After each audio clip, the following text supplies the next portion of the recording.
ಎಲ್ಲರಿಗೂ ನಮಸ್ಕಾರ ಸ್ನೇಹಿತರೆ. ದ್ವಾದಶ ರಾಶಿಗಳಲ್ಲಿ ಒಂದಾಗಿರುವಂತಹ ಮಕರ ರಾಶಿಯ ಅಡಿಯಲ್ಲಿ ಜನಿಸಿರುವಂತಹ ಜನರು ನಂಬಿಕೆಗೆ ಅರ್ಹರು. ಅವರನ್ನು ನಂಬಿ ಯಾವುದೇ ಕೆಲಸಕ್ಕೆ ಕೈ ಹಾಕಬಹುದು. ಇವರು ತಮ್ಮ ಜೀವನದಲ್ಲಿ ತಮ್ಮ ಆಸೆ ಆಕಾಂಕ್ಷೆಗಳನ್ನು ಪ್ರಯೋಗಾತ್ಮಕವಾಗಿ ಪೂರೈಸಿಕೊಳ್ಳುವಂತಹ ಇಚ್ಛೆಯನ್ನ ಉಳ್ಳವರಾಗಿರುತ್ತಾರೆ. ಒಂದು ರಾಶಿಯಿಂದ ಇನ್ನೊಂದು ರಾಶಿಗೆ ಜನರ ವ್ಯಕ್ತಿತ್ವ ಸಾಕಷ್ಟು ಬದಲಾವಣೆಯನ್ನು ಕಾಣುತ್ತದೆ. ಅದೇ ರೀತಿ ಮಕರ ರಾಶಿಯವರು ತಮ್ಮ ಜವಾಬ್ದಾರಿಗಳೇನಿರುತ್ತವೆ ಅನ್ನೋದನ್ನು ಅರ್ಥ ಮಾಡಿಕೊಂಡಿರುತ್ತಾರೆ ಹಾಗೂ ಅದರ ರೀತಿಯಲ್ಲಿಯೇ ಪ್ರಾಕ್ಟಿಕಲ್ ಆಗಿ ತಮ್ಮ ಆಕಾಂಕ್ಷೆಗಳನ್ನು ಪೂರೈಸಿಕೊಳ್ಳಲು ಪ್ರಯತ್ನವನ್ನು ಮಾಡುತ್ತಾರೆ. ದೀರ್ಘಕಾಲಿಕ ಯಶಸ್ಸಿಗಾಗಿ ಬೇಕಾಗಿರುವಂಥ ಪ್ರತಿಯೊಂದು ಪರಿಶ್ರಮವನ್ನು ಕೂಡ ನೀವು ಮಕರ ರಾಶಿಯವರ ಕೆಲಸದಲ್ಲಿ ನೋಡಬಹುದು. ಯಶಸ್ಸು ಅನ್ನೋದು ರಾತ್ರಿ ಬೆಳಗಾಗುವುದರೊಳಗೆ ಸಿಗುವಂಥದ್ದಲ್ಲ. ಅದಕ್ಕಾಗಿ ನಿಜವಾಗಲೂ ಕಷ್ಟಪಡಬೇಕು ಅನ್ನೋದನ್ನು ಮಕರ ರಾಶಿಯವರು ಹೇಳ್ತಾರೆ. ಮಕರ ರಾಶಿಯ ಜನ್ಮ ರಹಸ್ಯ ಬಗ್ಗೆ ಸಂಪೂರ್ಣ ಮಾಹಿತಿ ನೋಡೋಣ ಬನ್ನಿ. ಅದಕ್ಕೂ ಮುಂಚೆ ನೀವಿನ್ನೂ ಚಾನಲ್ಗೆ ಸಬ್ಸ್ಕ್ರೈಬ್ ಆಗಿಲ್ಲ ಅಂದರೆ ಈಗಲೇ ಸಬ್ಸ್ಕ್ರೈಬ್ ಆಗಿ, ಹಾಗೆ ಈ ವಿಡಿಯೋ ಸ್ಕಿಪ್ ಮಾಡದೆ ಕೊನೆ ತನಕ ನೋಡಿ. ಒಬ್ಬ ವ್ಯಕ್ತಿಯ ಚರ್ಮದಲ್ಲಿ ಯಾವ ಸೌಂದರ್ಯವೂ ಶಾಶ್ವತವಾಗಿರುವುದಿಲ್ಲ. ಆ ಸೌಂದರ್ಯ ಇರುವುದು ವ್ಯಕ್ತಿಯು ಮಾಡುವಂತಹ ಕರ್ಮದಲ್ಲಡಗಿರುತ್ತದೆ.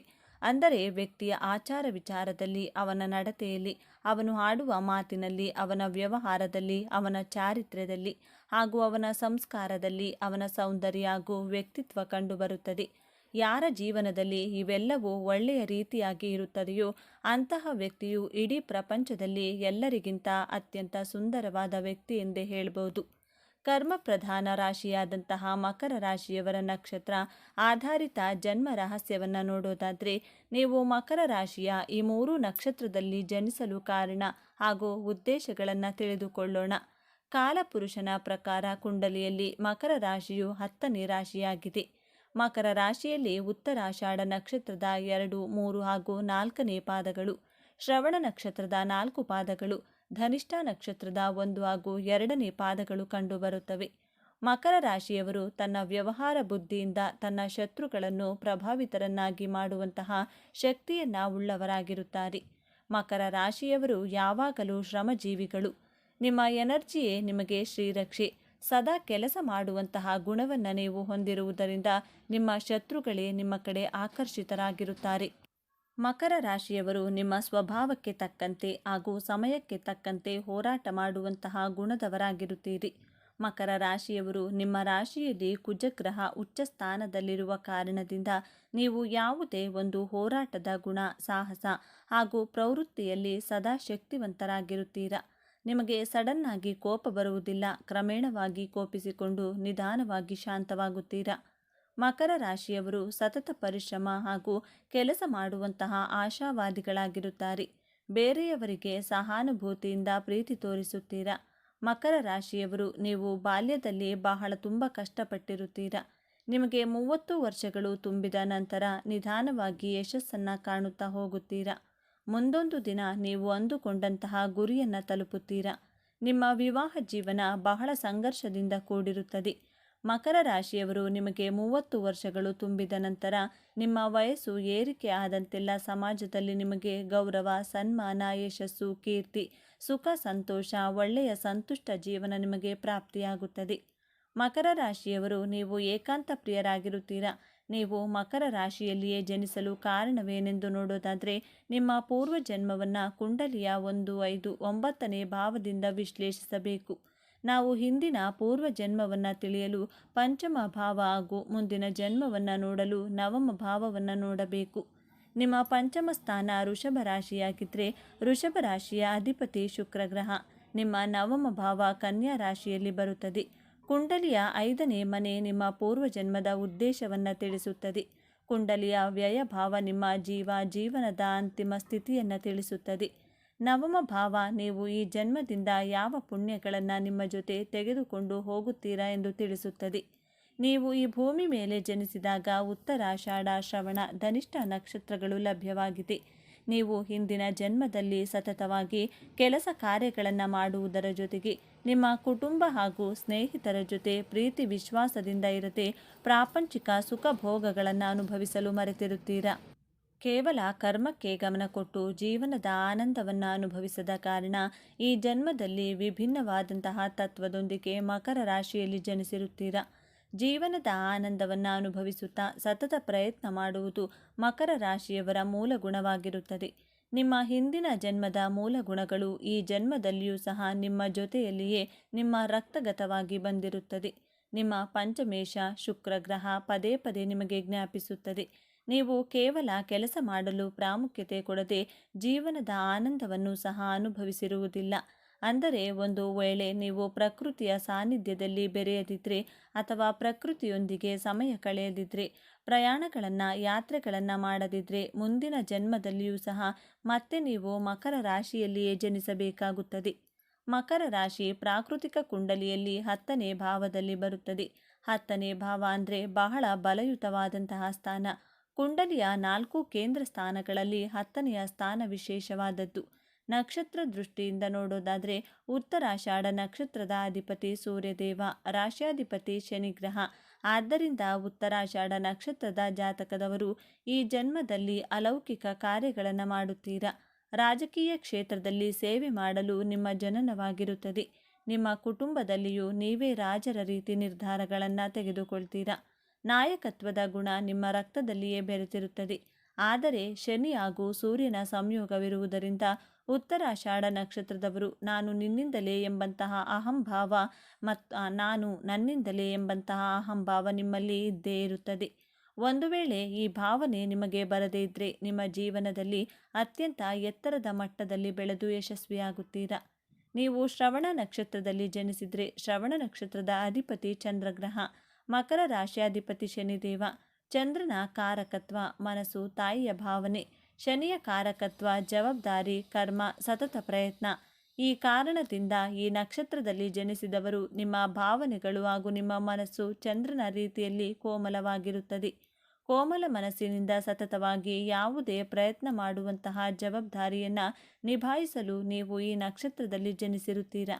ಆದರೆ ನಿಮ್ಮ ಸುತ್ತಮುತ್ತಲಿನ ಜನರು ನಿಮ್ಮ ಮನಸ್ಸಿಗೆ ಬಹಳ ದುಃಖ ಕೊಡುತ್ತಾರೆ, ನಿಮ್ಮನ್ನು ಅರ್ಥ ಮಾಡಿಕೊಳ್ಳುವುದಿಲ್ಲ. ಆದ್ದರಿಂದ ಶ್ರವಣ ನಕ್ಷತ್ರದವರು ಬಹಳ ಬೇಗ ನಿರಾಶೆಯಾಗುತ್ತೀರಾ. ಕೋಮಲ ಮನಸ್ಸಿನಿಂದ ಕಠೋರ ಪರಿಶ್ರಮ ಮಾಡುವಂತಹ ಉದ್ದೇಶದಿಂದ ಈ ನಕ್ಷತ್ರದಲ್ಲಿ ನಿಮ್ಮ ಜನನವಾಗಿರುತ್ತದೆ.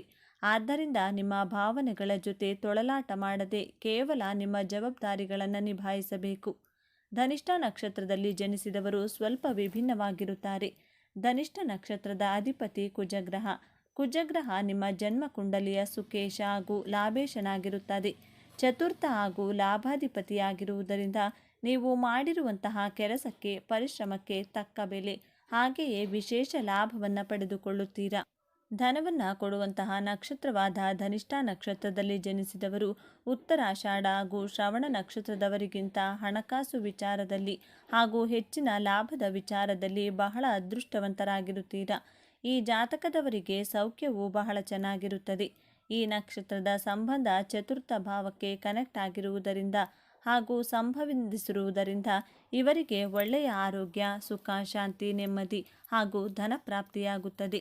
ಮಕರ ರಾಶಿಯವರಿಗೆ ನಿಮ್ಮ ಜೊತೆ ಇರುವವರೇ, ನಿಮ್ಮ ಸುತ್ತಮುತ್ತಲಿನವರೇ ನಿಮಗೆ ಅವಮಾನ ಮಾಡುತ್ತಾರೆ. ಅವಮಾನ ಮಾಡುವವರು, ಕಾಲೆಳೆಯುವವರು ಪಕ್ಕದಲ್ಲಿದ್ದಾಗಲೇ ನಾವು ಬೆಳೆಯಲು ಹಾಗೂ ಮುಂದೆ ಹೋಗಲು ಪ್ರೋತ್ಸಾಹ, ಸ್ಫೂರ್ತಿ, ಹುಮ್ಮಸ್ಸು ಸಿಗಲು ಸಾಧ್ಯವಾಗುತ್ತದೆ. ನಿಮ್ಮ ಜೀವನದ ಯಶಸ್ಸಿಗೆ ಮುಖ್ಯವಾದ ಕಾರಣವಾದವರು ಅಂದರೆ ನಿಮ್ಮ ಶತ್ರುಗಳೇ. ಆದ್ದರಿಂದ ಶತ್ರುಗಳು ಅವಮಾನ ಮಾಡಿದರೂ, ಹೀಯಾಳಿಸಿದರೂ ಅವರ ಕಡೆ ಹೆಚ್ಚು ಗಮನ ಕೊಡದೆ, ಕಿವಿ ಕೊಡದೆ ನಿಮ್ಮ ಗುರಿ ಹಾಗೂ ನಿಮ್ಮ ಉದ್ದೇಶದ ಕಡೆ ಸತತವಾಗಿ ಪ್ರಯತ್ನ ಮಾಡಿದರೆ ಜಯ ನಿಮ್ಮದೇ ಆಗಿರುತ್ತದೆ. ಒಟ್ಟಾರೆಯಾಗಿ ಹೇಳೋದಾದರೆ ಮಕರ ರಾಶಿಯವರಿಗೆ ಮಕರ ರಾಶಿಯವರೇ ಸರಿಸಾಟಿ. ಇವರ ಸತತ ಪರಿಶ್ರಮದಿಂದ ಇವರು ಒಳ್ಳೆಯ ಧನಲಾಭವನ್ನು ಪಡೆದು ಕುಬೇರರಾಗುತ್ತಾರೆ, ಅಂದರೆ ಕೋಟ್ಯಾಧಿಪತಿಗಳಾಗುತ್ತಾರೆ. ತಾಳ್ಮೆಯ ವಿಚಾರದಲ್ಲಿ ಇವರನ್ನು ಯಾರಿಂದಲೂ ಮೀರಿಸಲು ಸಾಧ್ಯವಿಲ್ಲ. ತಾಳ್ಮೆ ಹಾಗೂ ಪರಿಶ್ರಮವೇ ಇವರ ಯಶಸ್ಸಿನ ಗುಟ್ಟು. ಮಕರ ರಾಶಿಯವರು ಚಿಕ್ಕ ವಯಸ್ಸಿನಲ್ಲಿಯೇ ಎಲ್ಲ ರೀತಿಯ ಕಷ್ಟಗಳನ್ನು ನೋಡಿರುವುದರಿಂದ 30 ವರ್ಷಗಳ ನಂತರ ಜೀವನದಲ್ಲಿ ಎಲ್ಲ ರೀತಿಯ ಐಷಾರಾಮಿಯ ಜೀವನ ನಡೆಸುತ್ತಾರೆ. ಇವರ ಒಳ್ಳೆಯ ಗುಣದಿಂದಾಗಿ ಈ ಜನನ ಹಾಗೂ ಮರಣ ಎಂಬಂತಹ ಚಕ್ರದಿಂದ ನೀವು ಮುಕ್ತಿಯನ್ನು ಪಡೆಯಬಹುದು. ಮಕರ ರಾಶಿಯವರ ವೀಕ್ನೆಸ್: ಅವರ ಬಳಿ ಎಷ್ಟೇ ಪಾಸಿಟಿವ್ ವಿಚಾರಗಳಿದ್ದರೂ ಕೂಡ ಅವರ ನೆಗೆಟಿವ್ ಮಾಹಿತಿಗಳನ್ನು ಕೂಡ ನೀವು ತಿಳಿದುಕೊಳ್ಳಬೇಕಾಗಿರುವುದು ಪ್ರಮುಖವಾಗಿರುತ್ತದೆ. ಕೆಲಸ ಅನ್ನೋದು ಖಂಡಿತವಾಗಿ ಪ್ರತಿಯೊಬ್ಬರೂ ಕೂಡ ತಮ್ಮ ಜೀವನದಲ್ಲಿ ಅಂದುಕೊಂಡಿರುವಂಥ ಗುರಿಯನ್ನು ಸಾಧಿಸುವುದಕ್ಕೆ ಒಂದು ಸ್ಫೂರ್ತಿಯಾಗಿರುತ್ತದೆ, ನಿಜ. ಆದರೆ ಪ್ರತಿ ಬಾರಿ ಕೂಡ ತಮ್ಮ ವೈಯಕ್ತಿಕ ಜೀವನವನ್ನು ಕೂಡ ಕಡೆಗಣಿಸಿ ಕೆಲಸಕ್ಕೆ ಹೆಚ್ಚು ಪ್ರಾತಿನಿಧ್ಯವನ್ನು ನೀಡಿದರೆ ಆ ಸಂದರ್ಭದಲ್ಲಿ ಜನರ ಜೊತೆಗಿರುವಂತಹ ಸಂಬಂಧ ಹಾಳಾಗುತ್ತದೆ. ಹೀಗಾಗಿ ಆದಷ್ಟು ಕೆಲಸ ಹಾಗೂ ವೈಯಕ್ತಿಕ ಜೀವನ ಎರಡನ್ನೂ ಕೂಡ ಸಮರೀತಿಯಲ್ಲಿ ಸಮತೋಲಿಸುವಂತಹ ಕೆಲಸವನ್ನು ಮಾಡಬೇಕು. ನೀವು ಮಕರ ರಾಶಿಯವರಾಗಿದ್ದರೆ ನಿಮ್ಮ ಜೀವನದಲ್ಲಿ ಈ ರೀತಿಯಾಗಿ ನಡೆದಿದ್ದಲ್ಲಿ ನಿಮ್ಮ ಅನಿಸಿಕೆಯ ಅಭಿಪ್ರಾಯಗಳನ್ನು ಹಂಚಿಕೊಳ್ಳಬಹುದು. ಈ ಮಾಹಿತಿ ನಿಮಗೆ ಇಷ್ಟವಾಗಿದೆ ಎಂದು ನಾನು ಭಾವಿಸ್ತೇನೆ. ಈ ಮಾಹಿತಿಯನ್ನು ಲೈಕ್ ಮಾಡಿ, ಶೇರ್ ಮಾಡಿ. ನಮ್ಮ ಚಾನಲ್ನ ತಪ್ಪದೇ ಸಬ್ಸ್ಕ್ರೈಬ್ ಮಾಡಿಕೊಳ್ಳಿ. ಒಂದೊಳ್ಳೆ ಮಾಹಿತಿಯೊಂದಿಗೆ ಪುನಃ ಭೇಟಿಯಾಗೋಣ. ಅಲ್ಲಿಯವರೆಗೂ ನೋಡ್ತಾ ಇರಿ ನಮ್ಮ ಚಾನಲ್ನ. ಎಲ್ಲರೂ ಭಕ್ತಿಯಿಂದ ಓಂ ಶ್ರೀ ಶನೇಶ್ವರ ನಮಃ ಅಂತ ಕಮೆಂಟ್ ಮಾಡಿ. ಎಲ್ಲರಿಗೂ ಒಳ್ಳೆಯದಾಗಲಿ. ಮಕರ ರಾಶಿಯ ಬಂಧುಗಳೇ, ಶನಿ ಮಹಾತ್ಮನ ಪ್ರಭಾವದಿಂದ ಜೀವನವೇ ಬೇಡವಾಗಿದೆ ಎಂದು ಅನಿಸುತ್ತಿದೆ. ಕಳೆದ 2 ವರ್ಷಗಳಿಂದ ನೀವು ಪಟ್ಟಪಾಡು ಅನುಭವಿಸಿದ ಅವಮಾನ, ಕಣ್ಣೀರು ಅಷ್ಟಿಷ್ಟಲ್ಲ. ಬೆಟ್ಟದಷ್ಟು ಕೆಲಸ ಮಾಡಿದರೂ ಸಾಸಿವೆಯಷ್ಟು ಪ್ರತಿಫಲ ಸಿಗುತ್ತಿಲ್ಲ. ನನ್ನ ಹಣೆಬರಹವೇ ಇಷ್ಟು ಎಂದು ಖಿನ್ನತೆಗೆ ಜಾರಿದ್ದೀರಾ? ಹಾಗಾದರೆ ಎದ್ದೇಳಿ ಕಣ್ಣೀರು ಒರೆಸಿಕೊಳ್ಳಿ. ಏಕೆಂದರೆ ನಿಮ್ಮ ರಾಶ್ಯಾಧಿಪತಿ ಕರ್ಮಫಲದಾತ ಶನಿ ಮಹಾತ್ಮನು ನಿಮಗೆ ನ್ಯಾಯ ಒದಗಿಸುವ ಸಮಯ ಬಂದಿದೆ. ಇದು ಕೇವಲ ಒಂದು ಸಾಧಾರಣ ವಿಡಿಯೋವಲ್ಲ. ಕತ್ತಲೆಯಲ್ಲಿ ದಾರಿ ಕಾಣದೆ ಪರಿತಪಿಸುತ್ತಿರುವ ನಿಮಗೆ ಬೆಳಕು ತೋರಿಸಲು ಆ ಭಗವಂತನೇ ಕಳುಹಿಸಿರುವ ಸಾಕ್ಷಾತ್ ದೈವಿಕ ಸಂದೇಶವಾಗಿದೆ. ಮಕರ ರಾಶಿಯವರಾದ ನಿಮ್ಮ ಜೀವನ ಕಳೆದ 7.5 ವರ್ಷಗಳಿಂದ ಪಟ್ಟ ಪಾಡು ಅಷ್ಟಿಷ್ಟಲ್ಲ. ಸಾಡೆಸಾತಿಯ ಕಪಿಮುಷ್ಟಿಯಲ್ಲಿ ಸಿಲುಕಿ ಕಣ್ಣೀರು ಹಾಕದ ದಿನವೇ ಇಲ್ಲ ಎನ್ನುವಂತೆ ಬದುಕಿದ್ದೀರಿ. ಆದರೆ ಸ್ನೇಹಿತರೆ, ಈಗ ನಿಮ್ಮ ಪಾಲಿಗೆ ವಿಮೋಚನೆಯ ಪರ್ವಕಾಲ. ನಿಮ್ಮ ಕಷ್ಟಗಳು ಮುಗಿಯುವ ಕಾಲ ಬಂದಿದೆ. ಜೊತೆಗೆ ಒಂದು ದೊಡ್ಡ ಆಪತ್ತು ಕೂಡ ನಿಮ್ಮನ್ನ ಹಿಂಬಾಲಿಸುತ್ತಿದೆ. ಒಂದು ಸಣ್ಣ ತಪ್ಪು ನಿರ್ಧಾರ ನಿಮ್ಮನ್ನ ಮತ್ತೆ ಸಂಕಷ್ಟಕ್ಕೆ ನೂಕಬಹುದು. ಆದರೆ ಚಿಂತಿಸಬೇಡಿ, ಆ ಸಮಸ್ಯೆಗೆ ಅತಿ ಸರಳವಾದ ಪರಿಹಾರವನ್ನ, ಮನೆಯಲ್ಲೇ ಮಾಡಬಹುದಾದ ಪರಿಹಾರವನ್ನ ಈ ವಿಡಿಯೋದ ಕೊನೆಯಲ್ಲಿ ತಿಳಿಸಿದ್ದೇನೆ. ಯಾರು ಈ ವಿಡಿಯೋವನ್ನ ಪೂರ್ತಿಯಾಗಿ ನೋಡ್ತಾರೋ ಅವರ ಜೀವನದಲ್ಲಿ ಪವಾಡಗಳು ನಡೆಯಲಿವೆ. ಮಕರ ರಾಶಿಯವರು ಎಂದರೆ ಹೊರಗಡೆ ಕಠಿಣವಾಗಿ ಕಂಡರೂ ಒಳಗಡೆ ಮಗುವಿನಂತಹ ಮನಸ್ಸುಳ್ಳವರು. ನಿಮ್ಮೆಲ್ಲ ಸಂಕಲ್ಪಗಳು ಈಡೇರಲು, ನಿಮ್ಮ ಸಂಕಷ್ಟಗಳು ದೂರವಾಗಲು ಈಗಲೇ ಕಮೆಂಟ್ ಬಾಕ್ಸ್ನಲ್ಲಿ ಜೈ ಬಜರಂಗ ಬಲಿ ಅಂತ ಓಂ ಶನೇಶ್ವರಾಯ ನಮಃ ಎಂದು ಕಮೆಂಟ್ ಮಾಡಿ ಮತ್ತು ವಿಡಿಯೋಗೆ ಲೈಕ್ ಮಾಡಿ. ಆಂಜನೇಯ ಸ್ವಾಮಿಯ ಮತ್ತು ಶನಿ ಮಹಾತ್ಮನ ಕೃಪೆ ನಿಮ್ಮ ಕುಟುಂಬದ ಮೇಲೆ ಸದಾ ಇರಲಿ. ಬನ್ನಿ, ಮಕರ ರಾಶಿಯವರ ಜೀವನದಲ್ಲಿ ನಡೆಯಲಿರುವ ಆ 12 ರೋಚಕ ಘಟನೆಗಳು ಯಾವುವು ಎಂದು ನೋಡೋಣ. ಸ್ನೇಹಿತರೆ, ಮೊದಲನೆಯದಾಗಿ ಮಕರ ರಾಶಿಯವರ ಗುಣಸ್ವಭಾವದ ಹೇಳಲೇಬೇಕು. ನೀವು ಕರ್ಮಯೋಗಿಗಳು, ಕೆಲಸವೇ ದೇವರು ಎಂದು ನಂಬಿದವರು. ಬೆವರು ಸುರಿಸಿ ದುಡಿಯುವುದರಲ್ಲಿ ನಿಮಗೆ ನೀವೇ ಸಾಟಿ. ಆದರೆ ನಿಮ್ಮ ದುರದೃಷ್ಟ ಎಂದರೆ ನೀವು ಎಷ್ಟೇ ಕಷ್ಟಪಟ್ಟು ಕೆಲಸ ಮಾಡಿದರೂ ಅದರ ಸಂಪೂರ್ಣ ಶ್ರೇಯಸ್ಸು ನಿಮಗೆ ಸಿಗುವುದಿಲ್ಲ. ಬೇರೆ ಯಾರೋ ಬಂದು ಅದರ ಲಾಭ ಪಡೆದುಕೊಳ್ಳುತ್ತಾರೆ. ಆದರೆ ನಡೆಯುವ ಮೊದಲನೇ ಅತಿ ದೊಡ್ಡ ಸಕಾರಾತ್ಮಕ ಘಟನೆ ಎಂದರೆ ವೃತ್ತಿ ಜೀವನದಲ್ಲಿನ ಅಗ್ರಸ್ಥಾನ ಮತ್ತು ಅಧಿಕಾರ ಪ್ರಾಪ್ತಿ. ಹೌದು, ನಿಮ್ಮ ರಾಶ್ಯಾಧಿಪತಿ ಶನಿ ಮಹಾತ್ಮನು ಸುಕ್ಷೇತ್ರ ಮತ್ತು ಮಿತ್ರ ಕ್ಷೇತ್ರಗಳಲ್ಲಿ ಸಂಚರಿಸುವುದರಿಂದ ಇಷ್ಟು ದಿನ ನಿಮ್ಮನ್ನು ತುಳಿಯಲು ನೋಡಿದವರೇ ಈಗ ನಿಮ್ಮ ಕಾಲಿಗೆ ಬೀಳುವ ಸಮಯ ಬಂದಿದೆ. ಆಫೀಸ್ನಲ್ಲಿ ನಿಮಗೆ ಉನ್ನತ ಹುದ್ದೆ, ಬಡ್ತಿ ಮತ್ತು ಸಂಬಳದ ಏರಿಕೆ ಕಟ್ಟಿಟ್ಟ ಬುತ್ತಿ. ಸರ್ಕಾರಿ ಕೆಲಸಕ್ಕಾಗಿ ಹಗಲು ರಾತ್ರಿ ಓದುತ್ತಿರುವ ಮಕರ ರಾಶಿಯ ವಿದ್ಯಾರ್ಥಿಗಳಿಗೆ ನೇಮಕಾತಿ ಆದೇಶ ಕೈ ಸೇರುವ ಪ್ರಬಲ ಯೋಗವಿದೆ. ಮಕರ ರಾಶಿಯವರು ಶಿಸ್ತಿನ ಸಿಪಾಯಿಗಳು. ನಿಮ್ಮ ಶಿಸ್ತೇ ಈ ವರ್ಷ ನಿಮಗೆ ದೊಡ್ಡ ಗೌರವ ತಂದು ಕೊಡಲಿದೆ. ಎರಡನೇ ದೊಡ್ಡ ಘಟನೆ ಆರ್ಥಿಕ ಸ್ಥಿರತೆ ಮತ್ತು ಹಳೆಯ ಸಾಲಗಳ ಮರುಪಾವತಿ. ಮಕರ ರಾಶಿಯವರು ಹಣಕಾಸಿನ ವಿಚಾರದಲ್ಲಿ ತುಂಬಾ ಲೆಕ್ಕಾಚಾರದ ಮನುಷ್ಯರು. ಅನಾವಶ್ಯಕವಾಗಿ 1 ರೂಪಾಯಿ ಕೂಡ ಖರ್ಚು ಮಾಡಲ್ಲ. ಆದರೂ ಕುಟುಂಬದ ಜವಾಬ್ದಾರಿ ಅಥವಾ ಬಿಸ್ನೆಸ್ನಲ್ಲಿ ಆದ ನಷ್ಟದಿಂದ ಸಾಲ ಮಾಡಿಕೊಂಡಿರುತ್ತೀರಿ. ಶನಿಯ ಅನುಗ್ರಹದಿಂದ ಧನಲಾಭದ ಬಾಗಿಲು ತೆರೆಯಲಿದೆ. ನಿಮ್ಮ ಆದಾಯದ ಮೂಲಗಳು ಹೆಚ್ಚಾಗಲಿವೆ. ಒಂದೇ ಕಡೆಯಿಂದಲ್ಲ, ಹಲವು ಕಡೆಗಳಿಂದ ಹಣ ಹರಿದು ಬರಲಿದೆ. ಮುಖ್ಯವಾಗಿ ನಿಮ್ಮ ನಿದ್ದೆ ಕೆಡಿಸಿದ್ದ ಸಾಲದ ಹೊರೆ ಇಳಿಯಲಿದೆ. ನೀವು ಸಾಲ ತೀರಿಸಿ ನಿಟ್ಟುಸಿರು ಬಿಡುವ ವರ್ಷ ಇದಾಗಲಿದೆ. ನಿಮ್ಮ ಉಳಿತಾಯದ ಗುಣ ಈ ವರ್ಷ ನಿಮಗೆ ದೊಡ್ಡ ಆಸ್ತಿ ಮಾಡಲು ಸಹಾಯ ಮಾಡಲಿದೆ. ಮಕರ ರಾಶಿಯವರು ಯಾರಿಗೂ ಮೋಸ ಮಾಡಲ್ಲ. ಆದರೆ ಬೇರೆಯವರು ನಿಮ್ಮ ಹಣವನ್ನು ತಿಂದು ತೇಗುತ್ತಾರೆ. ಈ ವರ್ಷ ಅಂತಹ ಮೋಸಗಾರರಿಂದ ನೀವು ದೂರವಿರುತ್ತೀರಿ ಮತ್ತು ನಿಮ್ಮ ಹಣ ನಿಮ್ಮ ಬಳಿಯೇ ಉಳಿಯಲಿದೆ. ಮೂರನೆಯ ರೋಚಕ ಘಟನೆ ಸ್ವಂತ ಮನೆ ಮತ್ತು ಸ್ಥಿರಾಸ್ತಿ ಖರೀದಿ. ಮಕರ ರಾಶಿಯವರಿಗೆ ಭೂಮಿಯ ಮೇಲೆ ವಿಶೇಷವಾದ ವ್ಯಾಮೋಹ ಮತ್ತು ಯೋಗವಿರುತ್ತದೆ. ನೀವು ಸ್ವಂತ ಸೂರು ನಿರ್ಮಿಸುವ ಕನಸು ನನಸಾಗಲಿದೆ.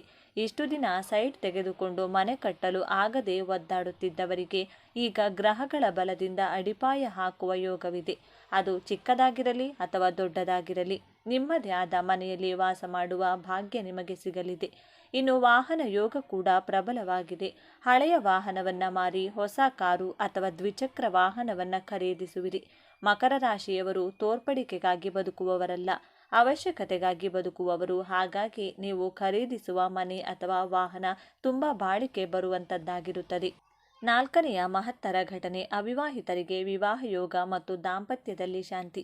ಮಕರ ರಾಶಿಯವರು ಪ್ರೀತಿಯನ್ನ ವ್ಯಕ್ತಪಡಿಸುವುದರಲ್ಲಿ ಸ್ವಲ್ಪ ಹಿಂದೆ, ಆದರೆ ಪ್ರೀತಿಸಿದವರನ್ನ ಕೊನೆಯವರೆಗೂ ಕೈಬಿಡುವುದಿಲ್ಲ. ಅವಿವಾಹಿತರಿಗೆ ಕಂಕಣ ಭಾಗ್ಯ ಕೂಡಿ ಬರಲಿದೆ. ಬಹಳ ವರ್ಷಗಳಿಂದ ಮದುವೆ ಸಂಬಂಧ ಬಂದು ಮುರಿದು ಹೋಗುತ್ತಿದ್ರೆ ಈ ವರ್ಷ ನಿಮಗೆ ಒಪ್ಪುವಂತಹ, ನಿಮ್ಮನ್ನ ಅರ್ಥ ಮಾಡಿಕೊಳ್ಳುವಂತ ಮತ್ತು ನಿಮ್ಮ ಕಷ್ಟ ಸುಖಕ್ಕೆ ಹೆಗಲು ಕೊಡುವಂತಹ ಸಂಗಾತಿ ಸಿಗಲಿದ್ದಾರೆ.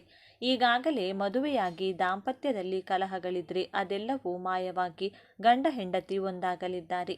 ಮಕರ ರಾಶಿಯವರು ಜವಾಬ್ದಾರಿಯುತ ಗಂಡ ಅಥವಾ ಹೆಂಡತಿಯಾಗಿರುತ್ತಾರೆ. ಈ ವರ್ಷ ನಿಮ್ಮ ಜವಾಬ್ದಾರಿಯನ್ನ ನೋಡಿ ನಿಮ್ಮ ಸಂಗಾತಿ ನಿಮ್ಮನ್ನ ಗೌರವಿಸುತ್ತಾರೆ. ಐದನೇ ಘಟನೆ ಸ್ವಂತ ವ್ಯವಹಾರ ಮತ್ತು ಲೇಬರ್ ಆಧಾರಿತ ಬಿಸ್ನೆಸ್ನಲ್ಲಿ ಗೆಲುವು. ಶನಿ ಪ್ರಧಾನವಾದ ಮಕರ ರಾಶಿಯವರಿಗೆ ಕಬ್ಬಿಣ, ಸಿಮೆಂಟ್, ಕನ್ಸ್ಟ್ರಕ್ಷನ್ ಮತ್ತು ಲೇಬರ್ ಕಾಂಟ್ರಾಕ್ಟ್ನಂತಹ ಬಿಸ್ನೆಸ್ಗಳು ತುಂಬಾನೇ ಲಾಭ ಕೊಡುತ್ತವೆ. ನೀವು ಇಂತಹ ಸ್ವಂತ ಉದ್ಯಮವನ್ನ ಪ್ರಾರಂಭಿಸಿದರೆ ಅಥವಾ ವಿಸ್ತರಿಸಿದರೆ ದೊಡ್ಡ ಮಟ್ಟದ ಯಶಸ್ಸು ಕಾದಿದೆ. ನೀವು ಹಾಕುವ ಬಂಡವಾಳಕ್ಕೆ ಮೋಸವಿಲ್ಲ. ನಿಮ್ಮ ಕೆಳಗೆ ಕೆಲಸ ಮಾಡುವ ಕೆಲಸಗಾರರು ನಿಮಗೆ ನಿಷ್ಠರಾಗಿರುತ್ತಾರೆ. ಮಕರ ರಾಶಿಯವರಿಗೆ ತಾಳ್ಮೆ ಜಾಸ್ತಿ. ಬಿಸ್ನೆಸ್ನಲ್ಲಿ ಲಾಭ ಬರಲು ಕಾಯುವ ಶಕ್ತಿ ನಿಮಗಿದೆ. ಆ ತಾಳ್ಮೆಯೇ ನಿಮಗೆ ಲಕ್ಷ್ಮಿ ಕಟಾಕ್ಷವನ್ನು ತರಲಿದೆ. ಆರನೇ ಘಟನೆ ಷೇರು ಮಾರುಕಟ್ಟೆ ಮತ್ತು ದೀರ್ಘಕಾಲದ ಹೂಡಿಕೆ. ಮಕರ ರಾಶಿಯವರು ರಾತ್ರೋರಾತ್ರಿ ಶ್ರೀಮಂತರಾಗಬೇಕು ಎಂದು ಕನಸು ಕಾಣುವವರಲ್ಲ, ಹನಿ ಹನಿಗೂಡಿದರೆ ಹಳ್ಳ ಎನ್ನುವುದನ್ನು ನಂಬುವವರು. ಶೇರ್ ಮಾರ್ಕೆಟ್ನಲ್ಲಿ ನೀವು ಮಾಡುವ ದೀರ್ಘಕಾಲದ ಹೂಡಿಕೆ ಅಥವಾ ಮ್ಯೂಚುವಲ್ ಫಂಡ್ಗಳು ಅನಿರೀಕ್ಷಿತ ಲಾಭವನ್ನು ತಂದುಕೊಡಲಿವೆ. ನೀವು ಮರೆತು ಹೋಗಿದ್ದ ಹಳೆಯ ಶೇರ್ಗಳು ಈಗ ಚಿನ್ನದ ಬೆಲೆಗೆ ಏರಿಕೆಯಾಗುವ ಸಾಧ್ಯತೆ ಇದೆ. ಜಮೀನು ಅಥವಾ ಸೈಟ್ ಮೇಲೆ ಮಾಡಿದ ಹೂಡಿಕೆ ದುಪ್ಪಟ್ಟಾಗಲಿದೆ. ಆದರೆ ಲಾಟರಿ ಅಥವಾ ಜೂಜಾಟದಿಂದ ದೂರವಿರಿ, ಏಕೆಂದರೆ ಶನಿ ಮಹಾತ್ಮ ಕಷ್ಟಪಡದ ಸಂಪತ್ತನ್ನ ಮಕರ ರಾಶಿಯವರಿಗೆ ಸುಲಭವಾಗಿ ಕೊಡುವುದಿಲ್ಲ. ಏಳನೆಯದು ಕೋರ್ಟು ಕಚೇರಿ ಮತ್ತು ನ್ಯಾಯ ಪ್ರಾಪ್ತಿ. ಮಕರ ರಾಶಿಯವರ ಜೀವನದಲ್ಲಿ ಅನ್ಯಾಯ ಮತ್ತು ಹೋರಾಟ ಸಾಮಾನ್ಯ ಎಂಬಂತಾಗಿರುತ್ತದೆ. ಆದರೆ ನಿಮ್ಮ ವಿರುದ್ಧ ಯಾರೇ ಕುತಂತ್ರ ಮಾಡಿರಲಿ, ಯಾವುದೇ ಕೋರ್ಟ್ ಕೇಸ್ ನಡೆಯುತ್ತಿರಲಿ, ತೀರ್ಪು ನಿಮ್ಮ ಪರವಾಗಿ ಬರಲಿದೆ. ಸತ್ಯಮೇವ ಜಯತೆ ಎಂಬ ಮಾತು ನಿಮ್ಮ ಜೀವನದಲ್ಲಿ ನಿಜವಾಗಲಿದೆ. ಆಸ್ತಿ ಪಾಲು ವಿಚಾರದಲ್ಲಿ ಅಣ್ಣ ತಮ್ಮಂದಿರ ನಡುವೆ ಇದ್ದ ಜಗಳಗಳು ರಾಜಿ ಸಂಧಾನದ ಮೂಲಕ ಬಗೆಹರಿಯಲಿವೆ. ನಿಮಗೆ ಸೇರಬೇಕಾದ ಹಕ್ಕು, ಅಧಿಕಾರ ಮತ್ತು ಆಸ್ತಿ ನಿಮ್ಮ ಮಡಿಲು ಸೇರಲಿದೆ. ಮಕರ ರಾಶಿಯವರು ಕ್ಷಮಾಗುಣವುಳ್ಳವರು, ಆದರೆ ದ್ರೋಹ ಮಾಡಿದರೆ ಮರೆಯುವುದಿಲ್ಲ. ಈ ವರ್ಷ ನಿಮ್ಮ ಶತ್ರುಗಳಿಗೆ ತಕ್ಕ ಪಾಠ ಕಲಿಸುವಿರಿ. ಎಂಟನೆಯ ಘಟನೆ ವಿದೇಶ ಯೋಗ ಮತ್ತು ದೂರ ಪ್ರಯಾಣ. ಮಕರ ರಾಶಿಯವರಿಗೆ ಸ್ಥಳ ಬದಲಾವಣೆಯ ಯೋಗವಿದೆ. ಕೆಲಸದ ವಿಚಾರವಾಗಿ ವಿದೇಶಕ್ಕೆ ಹೋಗುವ ಅವಕಾಶಗಳು ಹುಡುಕಿಕೊಂಡು ಬರಲಿವೆ.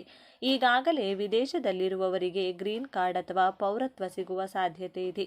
ವಿದೇಶದಲ್ಲಿ ಉದ್ಯೋಗ ಮಾಡುತ್ತಿದ್ರೆ ಪ್ರಮೋಷನ್ ಸಿಗಲಿದೆ.